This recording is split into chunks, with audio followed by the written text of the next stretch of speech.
Telangana Gaddar film awards 2025 దాదాపుగా 14 సంవత్సరాల తర్వాత తెలంగాణ రాష్ట్ర ప్రభుత్వం ఈ అవార్డు కార్యక్రమాన్ని నిర్వహించాలని సినీ పరిశ్రమకు సంబంధించిన ప్రముఖులు, ముఖ్యంగా యువమిత్రులు దిల్ రాజు గారు ఈ ప్రతిపాదన తెలంగాణ రాష్ట్ర ప్రభుత్వం దృష్టికి తీసుకురావడం జరిగింది. దీనికి సంబంధించి ఈనాడు ఇంత అద్భుతమైన కార్యక్రమాన్ని ఏర్పాటు చేసి ఈ కార్యక్రమానికి నాతో పాటు ఉప ముఖ్యమంత్రి వర్యులు మిత్రులు బట్టి విక్రమార్క గారు, మా మంత్రివర్యులు సినిమాటోగ్రఫీ శాఖ ప్రత్యేకంగా చూస్తున్న మిత్రులు కోమటిరెడ్డి వెంకటరెడ్డి గారిని, అదేవిధంగా మంత్రివర్యులు వాకిటి శ్రీహరి గారిని, మిత్రులు మధు యాస్కీ గారిని, రాజకీయ ప్రముఖులను, సినీ పరిశ్రమకు సంబంధించిన ప్రముఖులను అందరినీ కూడా ఈ ప్రత్యేకమైన కార్యక్రమానికి ఆహ్వానించి గతంలో ప్రారంభించిన ఒక మంచి సాంప్రదాయాన్ని కొనసాగించడానికి మీరందరూ సహకరించినందుకు మనస్ఫూర్తిగా తెలంగాణ రాష్ట్ర ప్రభుత్వం తరఫున అభినందనలు తెలియజేస్తున్నా. మిత్రులారా,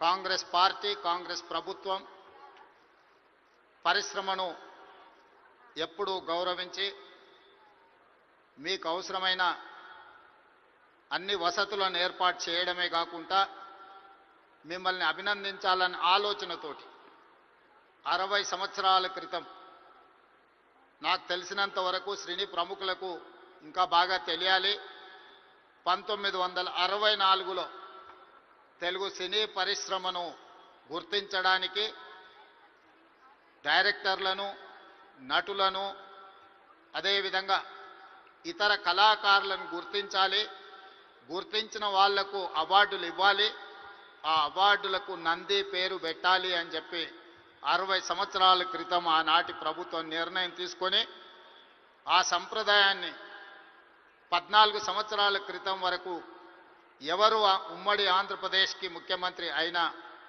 ఈ కార్యక్రమాలను నిర్వహించుకుంటూ వచ్చిండ్రు. మొట్టమొదటి నంది అవార్డు ఉత్తమ నటుడుగా డాక్టర్ అక్కినేని నాగేశ్వరరావు గారు తీసుకున్నారని, అలాంటి గొప్ప కళాకారుడికి ఆనాటి ప్రభుత్వం సముచితమైన గౌరవాన్ని ఇవ్వడాన్ని ఈరోజు మనందరం గుర్తు చేసుకోవాల్సిన అవసరం ఉన్నది. అదేవిధంగా వివిధ కారణాల చేత 14 సంవత్సరాల క్రితం ఆగిపోయిన ఈ కార్యక్రమాన్ని మళ్ళీ కొనసాగించాలన్న ఆలోచనతోటి మా ప్రభుత్వం నంది అవార్డులను ఈరోజు తెలంగాణ గద్దర్ ఫిల్మ్ అవార్డ్స్గా ఈరోజు మీ ముందుకు వచ్చి నిలబడి ఈ 11 సంవత్సరాలు తెలంగాణ రాష్ట్రం ఏర్పడ్డ తర్వాత తీసిన అన్ని సినిమాలకు సంబంధించిన డైరెక్టర్లను, కళాకారులను, కవులను, గాయకులను, సాంకేతిక నిపుణులను అందరినీ అభినందించాలి అని ఈరోజు ఈ కార్యక్రమాన్ని ఏర్పాటు చేసి ఇన్ని గంటలైన ప్రముఖులందరూ ఇక్కడ ఉండి పరిశ్రమ అంతా ఒక్కటే, ఈ పరిశ్రమకు తెలంగాణ రాష్ట్ర ప్రభుత్వం అందిస్తున్న ప్రోత్సాహాన్ని మేమందరం కూడా ఆహ్వానిస్తున్నామని చెప్పి ఇంత సమయం ఇక్కడ కేటాయించినందుకు మీ అందరిని అభినందిస్తూ, గతంలో భారతీయ సినీ పరిశ్రమ అంటే బాలీవుడ్ అని చర్చించుకునేవాళ్ళు, తెలుగు సినీ పరిశ్రమ అంటే చెన్నైలో ఉంది అని మాట్లాడుకునేవాళ్ళు. కానీ ఈనాడు భారతీయ సినీ పరిశ్రమ అంటే తెలుగు సినీ పరిశ్రమ, ఈ తెలుగు సినీ పరిశ్రమకు హైదరాబాద్ వేదిక అని చెప్పి ఈరోజు మీరందరూ నిరూపించినందుకు రాష్ట్ర ప్రభుత్వం తరఫున మిమ్మల్ని అందరినీ అభినందిస్తున్నా. సినీ పరిశ్రమకు సంబంధించి మొదటి తరం అన్న నందమూరి తారక రామారావు గారు, డాక్టర్ అక్కినేని నాగేశ్వరరావు గారు. రెండో తరం కృష్ణ గారు, శోభన్ బాబు గారు, కృష్ణం రాజు గారు, మూడవ తరం చిరంజీవి గారు, బాలకృష్ణ గారు, వెంకటేష్, నాగార్జున లాంటి హీరోలు వచ్చారు. ఈనాడు నాలుగో తరం సినీ పరిశ్రమ ఇక్కడ ఉన్నది. నాలుగో తరంలో పవన్ కళ్యాణ్ గారు కావచ్చు, మహేష్ బాబు కావచ్చు, లేదా అల్లు అర్జున్ కావచ్చు. మీరందరూ ఈనాడు తెలుగు సినీ పరిశ్రమకు నాలుగో తరం ప్రాతినిధ్యం వహిస్తున్నారు. ఈరోజు ఈ వేదిక మీద నుంచి చాలామంది విద్యార్థి దశలో నాకు పరిచయం ఉన్న వాళ్ళందరికీ ఈరోజు సినీ పరిశ్రమలో రాణించిందని ఇక్కడ కలుస్తుంటే నాకు చాలా ఆనందం కలిగింది.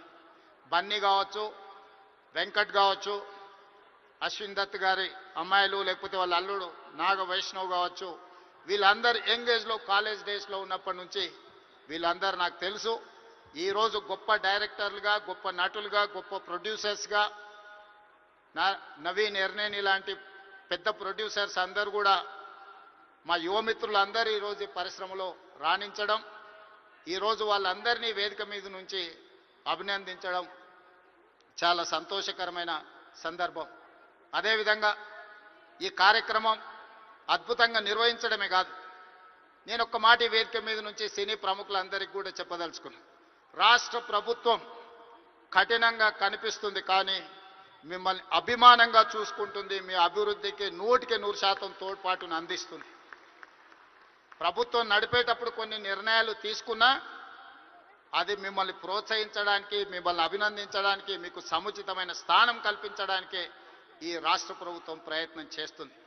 ఈరోజు ఈ వేదిక మీద నుంచి తెలంగాణ రైజింగ్ 2047కు ఒక ప్రత్యేకత ఉన్నది. ఈ దేశానికి స్వతంత్రం వచ్చే 100 సంవత్సరాలు 2047లో మనం పూర్తి చేసుకోబోతున్నాం. మరి స్వతంత్ర భారతదేశంలో 100 సంవత్సరాలు పూర్తి చేసుకుంటున్నప్పుడు మన దేశం ప్రపంచంలోనే ఒక అద్భుతమైన దేశంగా, మన దేశం ప్రపంచం ఎకానమీని శాసించే విధంగా మన దేశం అభివృద్ధి చెందాలి. అది పరిశ్రమలు కావచ్చు, ముఖ్యంగా IT, pharma, defence and film industry. Film industry కూడా ఈ దేశంలో ఒక గొప్ప పరిశ్రమగా రాణించాలనేదే మా ప్రభుత్వం యొక్క ఆలోచన, మా ప్రభుత్వం యొక్క ప్రణాళిక. అందుకే ఈరోజు ఈ వేదిక మీద నుంచి మీకు అందరికీ ఒక మాట నేను స్పష్టంగా చెప్పదలుచుకున్నా.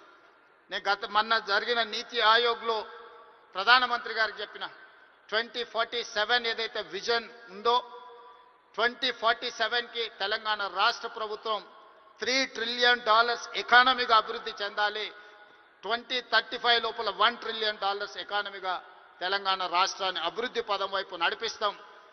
10 సంవత్సరాలు తిరిగే లోపల $1 ట్రిలియన్ ఎకానమీకి చేరాలన్నా 2047కి $3 ట్రిలియన్ ఎకానమీకి తెలంగాణ రాణించాలి అనంటే సినీ పరిశ్రమ గొప్పగా అభివృద్ధి చెందాలి. ఈరోజు హాలీవుడ్ అంటే అమెరికాకి వెళ్తున్నాం, బాలీవుడ్ అంటే ముంబైకి వెళ్తున్నాం. నేను అడుగుతున్న మిత్రుల్ని, రాజమౌళి గారిని, ఈరోజు ప్రపంచమే గుర్తించే విధంగా అద్భుతమైన సినిమాలను తీయగలిగిన మీరు ఆ పరిశ్రమను ఎందుకు ఈ గడ్డ మీదకి తీసుకురారు అని నేను మిమ్మల్ని అడుగుతున్నా. ఈరోజు రాష్ట్ర ప్రభుత్వం మీకు అండగా నిలబడ్డది. హాలీవుడ్ అమెరికా కాదు, బాలీవుడ్ ముంబై కాదు, హాలీవుడ్ బాలీవుడ్ హైదరాబాదు గడ్డ మీద ఉండాలి. మీకేం కావాలనో నాకు చెప్పండి, రాష్ట్ర ప్రభుత్వం మీకు అండగా నిలబడుతుంది. ఒక ఐటీ పరిశ్రమను, ఒక ఫార్మా ఇండస్ట్రీని, ఒక డిఫెన్స్ ఇండస్ట్రీని ఏ రకంగా ప్రోత్సహించినామో ఈరోజు ఫిల్మ్ ఇండస్ట్రీని అదే విధంగా ప్రోత్సహిస్తాం. మీకు కావాల్సిన ప్రణాళికలు అందిస్తాం. ప్రణాళికలు మీరు రచించండి. మా విజన్ డాక్యుమెంట్లో, తెలంగాణ రైజింగ్ 2047 విజన్ డాక్యుమెంట్లో ఫిల్మ్ ఇండస్ట్రీకి ఒక చాప్టర్ ఇస్తాం. ఆ చాప్టర్ని రాయాల్సిన బాధ్యత సినీ ప్రముఖులకు, ఇక్కడ ఉన్న పెద్దలందరికీ ఉంది. మీకు ఏం కావాలనో నాకు చెప్పండి. నేను ఈరోజు చెప్తున్నా, ఇక్కడ నుంచి 22 సంవత్సరాలు, ఈ 22 సంవత్సరాలు క్రియాశీలక రాజకీయాలలో నేను ఉంటా. ఏ హోదాలో ఉన్నా మీకు అండగా నిలబడతా. ఈ పరిశ్రమను అంతర్జాతీయంగా అభివృద్ధి చెందడానికి అవసరమైన అన్ని ప్రణాళికలను, అన్ని రకాల మిమ్మల్ని ప్రోత్సాహకాలను, మీకు అవసరమైన వసతులను ఏర్పాటు చేయడానికి తెలంగాణ రాష్ట్ర ప్రభుత్వం సిద్ధంగా ఉంది. ఈరోజు vision document Telangana means business. Telangana ఎవరైనా రావచ్చు, ఎవరైనా వ్యాపారం చేసుకోవచ్చు, ఎవరైనా వ్యాపారంలో రాణించవచ్చు. ప్రపంచ దేశాల నుంచి ఈరోజు ఫార్చ్యూన్ 500 కంపెనీస్లో 85 కంపెనీల ఫుట్ఫాల్స్ ఈరోజు తెలంగాణ రాష్ట్రంలో ఉన్నాయి. దేశంలో ఏ సిటీలో కూడా 500 ఫార్చ్యూన్ కంపెనీలలో 85 కంపెనీలు ఉన్న సిటీ హైదరాబాద్ సిటీ. ఈరోజు మెట్రోపాలిటన్ సిటీస్ చాలా సందర్భాలలో మాట్లాడుతుంటారు, బెంగళూరుతో పోటా, అమరావతితో పోటా, ముంబై, చెన్నై లేకపోతే ఢిల్లీ అని. నేను చెప్పదలుచుకుని ఏవి నాకు పోటీ కాదు, వీళ్ళంతా మా సోదరులు. నా పోటీ న్యూయార్క్తోని, టోక్యోతోని, జపాన్తోని, సౌత్ కొరియాతోని, చైనాతోని పరిశ్రమలలో పోటీ పడదలుచుకున్నాను. అభివృద్ధిలో సౌత్ కొరియాతో పోటీ పడదలుచుకున్నాను. జపాన్లో టెక్నాలజీలో పోటీ పడదలుచుకున్నాను. ఇది మా విజన్ డాక్యుమెంట్. తెలంగాణ రైజింగ్ 2047 ఒక విజన్ డాక్యుమెంట్ తయారు చేస్తున్నాం. మా మిత్రుడు దిల్ రాజు గారికి నా సూచన, అందులో ఒక చాప్టర్ సినీ పరిశ్రమకు ఉన్నది. ఆ సినీ పరిశ్రమకు సంబంధించిన చాప్టర్ మీ ప్రముఖులందరూ కలిసి మీకు ఏం కావాలనో చెప్పండి. తెలంగాణ రాష్ట్ర ప్రభుత్వం మీకు అండగా నిలబడుతుంది. నా కళ్ళతోని 2047 15th ఆగస్ట్ రోజు $3 trillion ఎకానమీని చూసినాక ఆ రోజు నేను రాజకీయంగా ఆ రోజు చాలా ఆనందంగా మళ్ళీ సినీ పరిశ్రమ వేదికను ఏర్పాటు చేసి నేను చెప్పింది ఇంతవరకు ఏది మిస్ కాలేదు. ఇంతవరకు నేను ఆలోచన చేసింది, నేను సాధించాలనుకున్న దాంట్లో ఎందులో కూడా ఇంతవరకు నేను ఫెయిల్ కాలే. నా సక్సెస్ రేషియో 100%. అంతెందుకు, ఇక్కడ అశ్విందత్ గారు అమ్మాయి ఉంది. అమ్మాయి కాలేజ్ స్కూల్కి పోయేటప్పుడు నాకు బాగా తెలుసు. అమ్మాయితో నవ్వుతూ అనేవాడు, నువ్వు రెడ్ల అమ్మాయిని పెళ్లి చేసుకుంటావమ్మా అని. సరిగ్గా రెడ్ల అబ్బాయిని పెళ్లి చేసుకొని ఇప్పుడు వేద మీదకి వచ్చింది. 20 years బ్యాకో 25 years బ్యాకో నేను చెప్పిన అమ్మాయికి, నాకు తెలిసినంతవరకు. సో నేను ఒకసారి చెప్పినా అంటే 100% అది జరుగుతుంది. 2047కి $3 trillion ఎకానమీకి మనం చేరుకుంటాం. మీరు కష్టపడితే బాలీవుడ్, హాలీవుడ్ హైదరాబాద్కి వస్తుంది. దానికి సంబంధించి మా వైపు నుంచి సంపూర్ణమైన సహకారం ఉంటుంది. ఈరోజు గద్దరన్న అంటే ఒక చైతన్యం, గద్దరన్న అంటే ఒక విప్లవం, గద్దరన్న అంటే ఒక వేగు చుక్క. గద్దరన్న స్ఫూర్తితోని ఈరోజు తెలంగాణ రాష్ట్రాన్ని మేము సాధించుకున్నాం. జయ జయ హే తెలంగాణ అందించిన అద్మశ్రీ, ఈరోజు జై బోలో తెలంగాణ అందించిన గద్దరన్న మాకందరికీ స్ఫూర్తి. అలాంటి స్ఫూర్తితోనే మేము పోరాటం చేసినాం. ఈ పోరాటం ప్రజల కోసమే, ప్రజలకు అవసరమైన సంక్షేమాన్ని, అభివృద్ధిని అందించడానికి నిత్యం వారిని స్ఫూర్తిగా తీసుకుంటాం. ఈరోజు తెలంగాణ గద్దర్ ఫిల్మ్ అవార్డ్స్ తీసుకున్న వాళ్ళందరినీ కూడా నేను మనస్ఫూర్తిగా అభినందిస్తున్నా. ఈ తెలంగాణ నిర్మాణంలో, ఈ తెలంగాణ అభివృద్ధిలో మీరందరూ భాగస్వాములు కావాలి. గతంలో ఏమైనా అంశాలు ఉన్నా వాటన్నిటిని పక్కన పెట్టండి. మనందరం కలిసికట్టుగా అభివృద్ధి పదం వైపు నడవాలి. మరొక్కసారి నందమూరి బాలకృష్ణ గారిని వారు ఒక మాట చెప్పిండ్రు నాకు చెప్పమని.